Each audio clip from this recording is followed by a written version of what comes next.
Hello mga sangkay, tayo ay magluluto na habang maaga pa dahil baka masira ang ating tahong. Sira na nga ang tahong ko, masisira pa yung tahong na yan, di pwede. Lulutuin na natin. Ayan. May iniinit na akong kawali dito. Kawali ang gagamitin ko kasi mas gusto ko talaga to. Yung mga panahon pa ni kupong-kupong, mga ganyan. Siyempre nakaready din ako ng luya, tanglad, siling green, onion, lalagyan ko ng kamatis, meron ako, wala akong papaya, sayote ang available, meron ako, ayan. Wala rin akong, pangit ang aking dahon ng sili, dito na tanim, nilanggam, pumangit. So, ang aking gagamitin ay talbos ng kamote. Ito siya mga sangka, hindi ko pa nahimay, himayin ko pa, bababad ko pa sa tubig na may asin. Yan, umpisa na natin mag-isa, tara! Ayan, maglagay tayo ng kunting oil para sa gisa. Regular oil ang gamit ko. Siyempre, unahin natin ang ating luya. Ayan, naminit na, diba? Gisa lang natin para lumabas ang aroma. Ayan mga sangkay, abot na hanggang gate ang ating aroma ng luya. So, ilalagay ko na yung ating onion.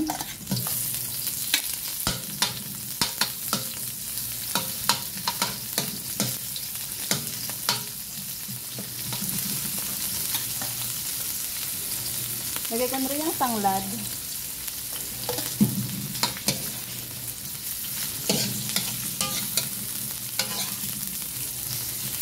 Lagyan na rin natin ang kamatis.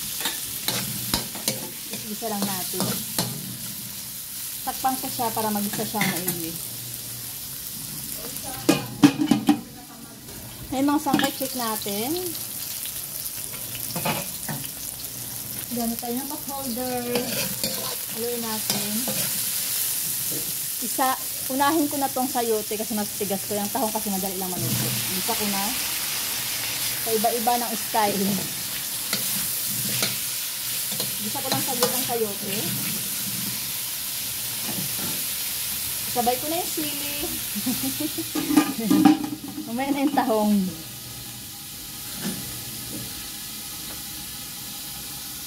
I'm back! Ayan, nagisa na nga siya. So, ilalagay ko na ang tahong. Tapos lalagyan na natin ng sabaw. Kunti lang tubig. May iba hindi nilalagyan kasi nagtutubig na yung tahong. Pero kasi kulang. Lagyan natin.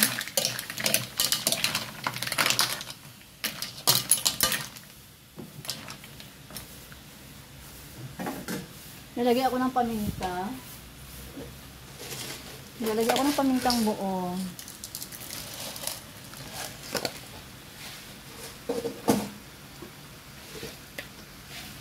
Chicken powder.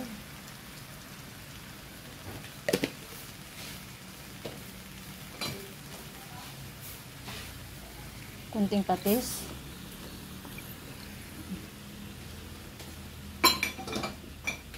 Then tubig.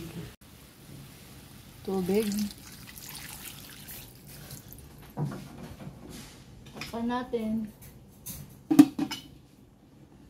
Tapos mamaya dahon ng talbos ng kamote. Yan mga sangkay, check natin ang ating tahong at saka sayote. Ang sayote ay parang okay na. Malamang ang tahong din pwede na. Huli lang natin.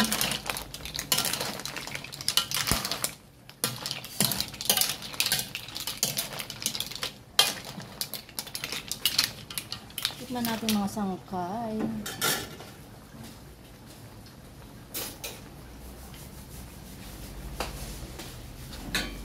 Tikman natin.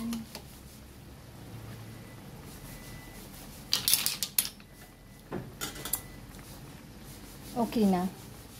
Ilagay ko na tong talbos ng kamote. Ayan, kasi wala akong meron akong talbos ng ano dito ba yun? Sili, kaso hindi maganda na. Ang dami pa naman sana kaso pumangit dahil sa nilanggam ang puno ng aking sili. Takpan natin. Mga 2 minutes. Ayan, ang sangkay okay na. Off ko na. Ayan. Okay naman yung dahon ng talbos ng ano. Okay na.